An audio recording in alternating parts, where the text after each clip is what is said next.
Dans un instant, le journal.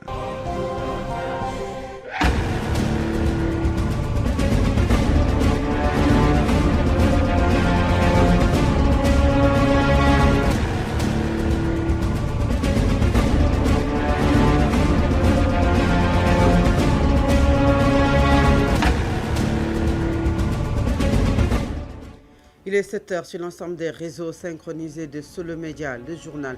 Voici les principaux titres.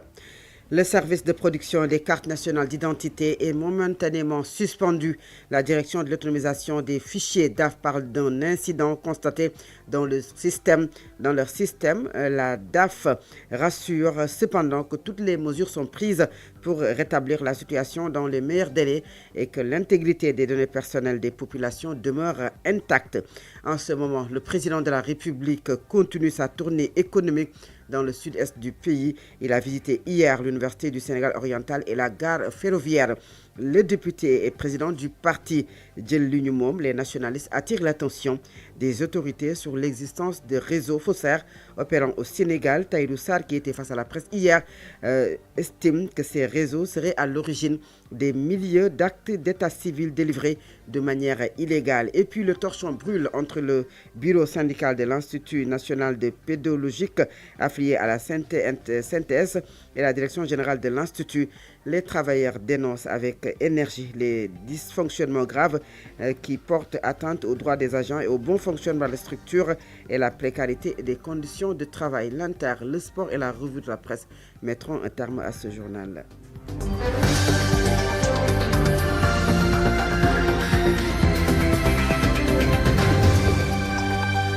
La présentation de ce 7h, Fatou Abdou Ndiaye. La technique est assurée par Mohamed Touré. Baba Aïdara, bonjour à tous et bienvenue. Je vous le disais en titre, cyberattaque de la direction de l'autonomisation du fichier DAF. Dans un communiqué, la DAF informe qu'à la suite d'un incident constaté dans le système de la direction de l'autonomisation des fichiers, le service de production des cartes d'identité nationales est momentanément suspendu. Il précise... le communiqué, précise cependant que toutes les dispositions sont prises par les services techniques compétents pour rétablir la situation dans les meilleurs délais. Le directeur général de la DAF rassure les populations et usagers quant à l'intégrité de leurs données personnelles, lesquelles demeurent intactes. En outre, une enquête a été ouverte, informe le communiqué. Et puis parlons de la visite du président de la République dans le sud-est du pays. Le président Bassirou Diomaye Faye s'est rendu hier sur le chantier de l'Université du Sénégal oriental. C'est pour souligner l'importance de ce projet. Il a rappelé les ambitions de l'État de faire de cet établissement un véritable pôle d'excellence académique et un moteur de développement régional. Je vous propose d'écouter le président de la République, Bassirou Diomaye Faye. Il est au micro de Baïnongo Fall. Je voudrais d'abord remercier les populations de Tambacounda pour le chaleureux accueil qui m'a été réservé ainsi qu'à la délégation qui m'a accompagné. Féliciter les ministres des infrastructures, de l'enseignement supérieur et les autres ministres qui nous accompagnent, notamment le ministre des Forces armées, de l'agriculture, de la formation professionnelle et technique, le ministre des télécommunications, l'ensemble des autorités administratives déconcentrées, les élus locaux pour leur engagement dans la finalisation de cette université qui, comme nous le savons, est une université particulièrement importante dans le maillage du territoire national pour cette partie du territoire, mais surtout au regard de la mise en valeur du potentiel qui se trouve dans cette région. Je me réjouis particulièrement d'entendre le recteur, que je salue au passage et félicite, élaborer ou établir cette connexion entre les formations qui seront déployées ici et le potentiel minier et géologique de cette région. Et surtout, cette intégration entre la formation théorique et la pratique, notamment à travers les incubateurs qui sont prévus pour la phase d'extension de l'université. Je suis heureux aussi de constater que l'entreprise déploie les moyens qu'il faut et pour cela, il faut les féliciter et les encourager. La pression, je vois qu'elle est mise sur l'entreprise, les ouvriers et l'ensemble des parties prenantes par le ministre des Infrastructures et son collègue de l'enseignement supérieur, la recherche et de l'innovation.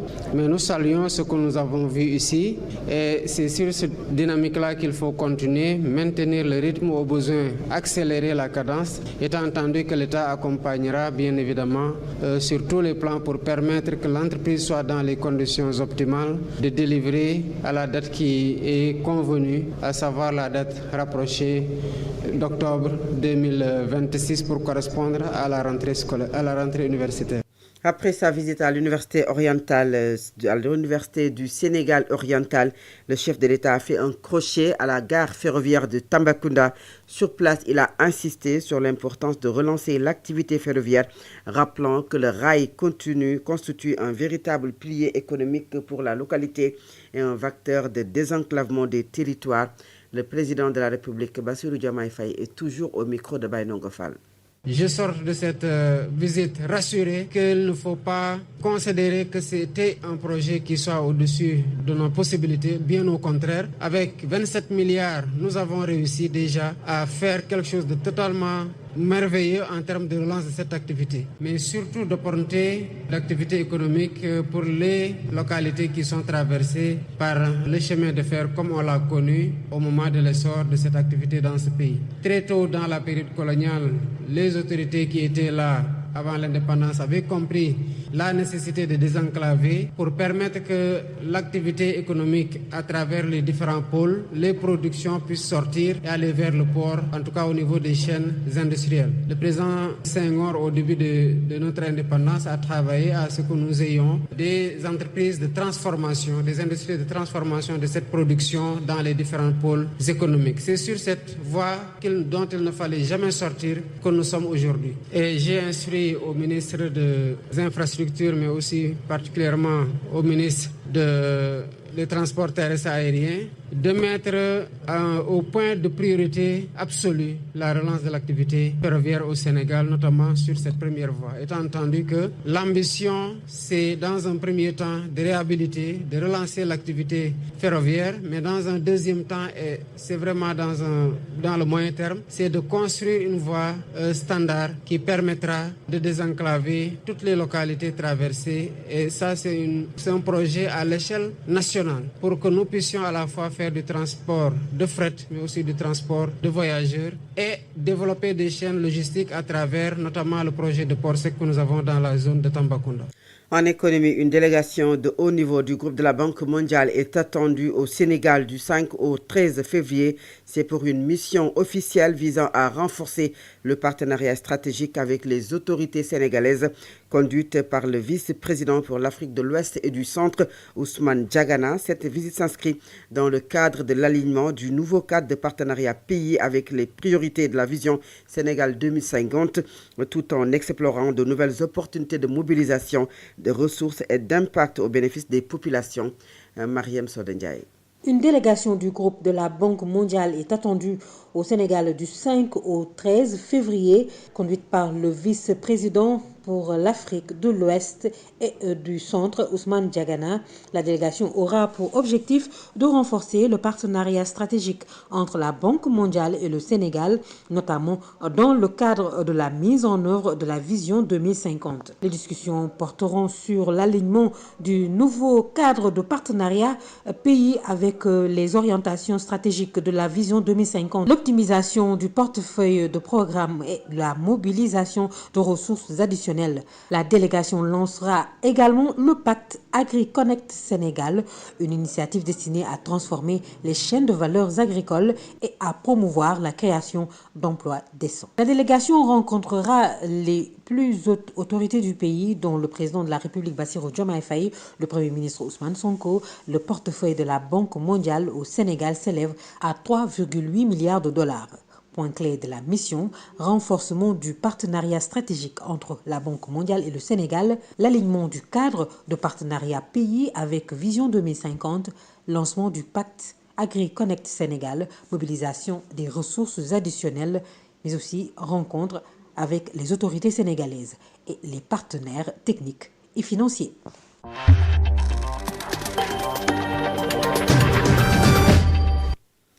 7h est passé de 10 minutes. Vous écoutez le journal sur Solo Média 96.1 à Dakar, 90.7 à Dakar.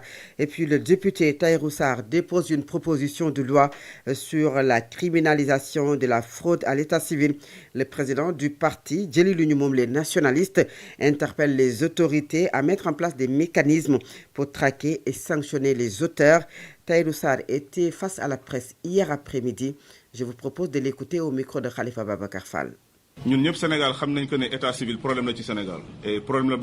Ici au Sénégal, nous tous nous savons que l'état civil pose problème et ça date depuis l'indépendance à nos jours. Et c'est différent par rapport aux autres pays. Maintenant, on a remarqué que même les étrangers basés au Sénégal n'offrent plus de visa à cause des problèmes d'état civil au Sénégal. On a toujours mené ce combat et les Sénégalais restent muets sur ce problème. Et pour le moment, on est très satisfait de ce résultat. L'état civil n'est pas un produit à vendre. Ceux qui sont nés au Sénégal le méritent, comme l'a défini la loi sénégalaise, par droit de sang, mais pas par droit de sol. Cette proposition de loi interpelle directement l'État du Sénégal. Notre solution, c'est de créer un fichier national des étrangers et je pense que ça peut régler ce problème une bonne fois pour toutes.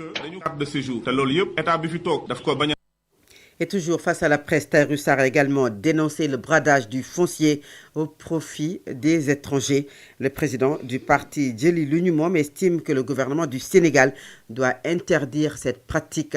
Le député est toujours au micro de Khalifa Fall.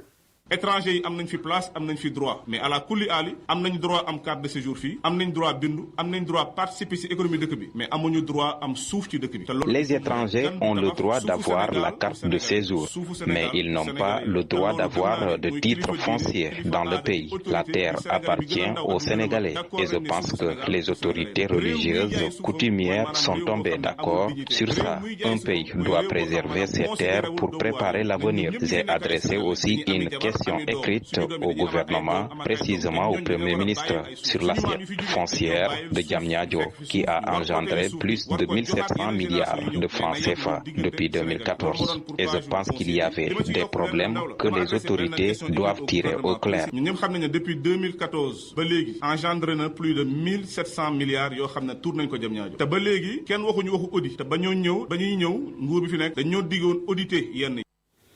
Et puis en politique, en plus bref, la tournée politique d'Ousmane Sonko dans le département de Guinguinéo, prévue à partir de ce 6 février, a été maintenue. Pastef explique dans un communiqué de presse que la dite tournée avait été programmée pour les 14 et 15 février 2026, mais le président devrait plutôt être précédé d'un terrain meeting prévu le 13 février 2026 à Mbaké en commémoration aujourd'hui de la journée historique du méga meeting du 10 février 2023. Mais suite à la suite de cette programmation, le Premier ministre informant de son indisponibilité du fait du mandat qu'il a reçu du président de la République pour le représenter à une activité hors du territoire national les 14 et 15 février 2026, explique le texte. Puis en raison de la proximité du Ramadan, il a été envisagé d'avancer la tournée au 6, 7 et 8 février. Pastef précise donc que son président sera du 6 au 7 février en tournée dans le département de Guinguinéo. Parlons de tout à fait autre chose. Le bureau syndical de l'Institut national de pédologie affilié à la synthèse et la direction générale de l'Institut ne sont plus sur la même longueur d'onde. Les travailleurs dénoncent les dysfonctionnements graves, disent-ils, qui portent atteinte aux droits des agents et au bon fonctionnement de la structure et la précarité des conditions de travail. Les travailleurs interpellent les autorités à agir le plus rapidement possible pour régler ce différend. Je vous propose d'écouter Adam Ndiaye. Il est le secrétaire général du syndicat des travailleurs de la structure. Il est au micro d'Ibrahim Khalil Djemé. Premièrement, nous dénonçons la précarité persistante des conditions de travail. Car depuis l'année dernière, les chefs de services zonaux n'ont pas reçu leur dotation en carburant, les empêchant même de participer aux réunions des CRD. Et cette situation est inacceptable et pénalise le service public. Deuxièmement, l'avancement et le reclassement des agents, pourtant prévus par les textes, sont relégués au second plan par le directeur général. Pire encore, le directeur général a procédé à des glissements catégoriels arbitraires sans pour autant convoquer la la commission d'avancement compétente soit agissant à lui seul dans son bureau d'y faire avancer. Et cela constitue une violation flagrante des textes. Et troisièmement, nous dénonçons le refus d'appliquer les décrets nous accordant les indemnités de logement par son Excellence, Monsieur le Président de la République, sous prétexte que nous n'en ferions pas part. Et ceci est en contradiction avec les textes. Enfin, la situation s'est aggravée avec la tentative du président du conseil d'administration d'écarter le représentant du personnel qui a été légitimement élu le 3 février 2025 par une application à géométrie variable du décret numéro 2025-670. Et ceci pour reconnaître que le président du conseil d'administration est en train de violer le principe de non-rétroactivité, mais aussi ne respecte pas le suffrage qui a été librement exprimé par le personnel ni la sécurité juridique des mandats. Et en ce sens, nous avons saisi le ministre de l'Agriculture, mais nos démarches sont restées en vain parce que nous savons que le directeur général et le président du conseil d'administration sont ses amis. Nous ne demandons rien d'autre que le respect strict des lois et des droits des travailleurs. La gouvernance ne peut se faire dans l'arbitraire et la justice sociale n'est pas négociable. Cet élément met un terme à la première partie de cette édition. La seconde partie, c'est la page internationale, le sport et la revue de la presse. À présent, l'Inter. Actualité internationale. Que nous démarrons au Congo. Denis Sassou Nguesso, 82 ans, président sortant du Congo, sera candidat à sa propre succession lors du scrutin du 15 mars prochain. Il l'a annoncé de sa propre voix hier à Bambou Mingali. C'est à près de 60 km au nord de Brazzaville où il a lancé la première grande foire agricole du Congo. Il a également salué le travail des agriculteurs et promis de les accompagner. Sa formation, le Parti congolais du travail, l'avait investi fin décembre. Le Haut Commissariat des Nations Unies pour les droits de l'homme a réagi à la dissolution des partis politiques au Burkina Faso, décidée par la junte militaire au pouvoir. Dans un communiqué publié hier, le haut représentant onusien Volker Turk réclame un véritable espace civique et démocratique au Burkina Faso. Et enfin, l'Iran et les États-Unis ont entamé hier des négociations que Téhéran veut limiter strictement à son programme nucléaire. Washington laissant pour sa part planer la menace militaire en cas d'échec, pilotée par l'émissaire du président américain pour le Moyen-Orient, Steve Witkoff, et le chef de la diplomatie iranienne, Abbas Araghchi. Ces discussions sont les premières depuis les frappes sur des sites nucléaires iraniens menées en juin par les États-Unis lors de la guerre des 12 jours déclenchée par une attaque israélienne contre l'Iran. Les pourparlers interviennent après la sanglante répression par le pouvoir iranien du vaste mouvement de contestation de début janvier qui a fait des milliers de morts et des échanges de propos bellicistes entre Washington et Téhéran. À présent, c'est la page sportive. Solo Média. L'actualité sportive. L'actualité sportive sur Solo Média le matin, c'est l'affaire d'El-Amin Senghor. Bonjour. Merci à vous, Fatou Abdoulaye. Bonjour et bonjour à toutes et à tous. Nous démarrons par le procès des supporters sénégalais détenus au Maroc. Le procès n'a finalement pas pu se tenir. Il a été encore une fois reporté. Vous l'avez dit, Fatou Abdoulaye, leur dossier a été encore une fois renvoyé par le tribunal de Rabat pour une semaine. La défense envisage une demande de mise en liberté provisoire. Les détails dans ce papier signé Pape Maguedba. Le procès des supporters sénégalais détenus au Maroc à la suite des incidents survenus après la finale de la CAN 2025 a de nouveau été reporté. Le tribunal de Rabat a une nouvelle fois renvoyé l'examen du dossier à raison de la grève des avocats qui perturbe le fonctionnement de la justice. Ce nouveau report maintient les familles dans l'incertitude après plusieurs semaines de détention provisoire. Toutefois, la défense envisage de déposer une demande de mise en liberté provisoire à la faveur de ce renvoi. En attendant, les 17 supporters sénégalais et un ressortissant algérien restent incarcérés. Ils sont poursuivis pour des faits de violence et de vandalisme. La prochaine audience est fixée au 12 février dans l'espoir que l'affaire puisse enfin être jugée à cette date. Le procès est donc renvoyé jusqu'au 12, donc c'est le jeudi prochain. El-Amin Senghor, parle-nous des conditions de détention de ces 17 Sénégalais à Rabat. Il faut dire, Fatou Abdoulaye, et à préciser qu'il y a de cela quelques semaines, certaines informations circulent sur les plateformes digitales selon lesquelles ils seront dans de mauvaises conditions. Eh bien, ce n'est pas assez le cas. En tout cas, ils ne sont pas dans des conditions déplorables ou assez déplorables, comme certains le disent sur les plateformes digitales. Ils se portent bien, malgré les épreuves, selon Masguei, le coordinateur des Lions Rouges, supporter du groupe Les Bougui, qui est donc venu pour nous expliquer leurs conditions au niveau donc de Rabat. Le voici. Nous sommes en contact permanent avec nos supporters qui souvent on leur donne 2 minutes d'appel et ils nous ont dit très sincèrement qu'ils n'ont pas été torturés. Ils ont dit effectivement que les conditions carcérales ne sont pas déplorables jusqu'à présent. Ils sont en très bonne santé très sincèrement. Donc la rumeur qui circule laissant croire qu'il y aurait des supporters malades, ça ne nous concerne pas très sincèrement parce que jusqu'au moment où je parle, il n'y a aucun de nos supporters qui nous ont déclaré une maladie. Ils nous ont tous dit qu'ils sont en bonne santé et qu'ils n'ont pas été torturés. Nous profitons effectivement de l'occasion de demander à nos autorités de prendre ce problème à bras le corps et nous disons effectivement à l'avocat, notamment bien entendu Maître Kabou, de donner les bonnes informations à l'État du Sénégal et à la population sénégalaise. Je vous dis qu'il n'a toujours pas encore rencontré les détenus, il ignore le contenu procès-verbal parce que les Marocains ont tout bloqué. Il n'a qu'à éclairer la lanterne des populations sénégalaises et je pense que lorsque nos autorités auront les bonnes informations, ils vont accélérer la cadence pour que le procès est le plus rapidement possible. Et voilà, vous avez entendu donc le coordinateur du Les Bougui qui venait sur les conditions de détention de ces supporters sénégalais. Je rappelle, détenus depuis le 18 janvier, lors de la finale de la CAN Maroc 2025. Info à suivre donc, je rappelle et je précise que le procès est reporté à la date du 12, notamment donc le jeudi prochain. Et toujours pour parler de ces supporters sénégalais détenus, sachez que le docteur Amsatou Sow Sidibé, présidente de la Commission nationale de défense des droits de l'homme, a rencontré son homologue présidente de la Commission des droits de l'homme marocaine, Amina Bouayache, présidente bien sûr, donc je rappelle, de la Commission nationale de défense des droits de l'homme marocaine. Les deux responsables se sont engagés à faire le suivi de l'affaire qui la préoccupe particulièrement. Il s'agit donc d'Amsatou Sow Sidibé.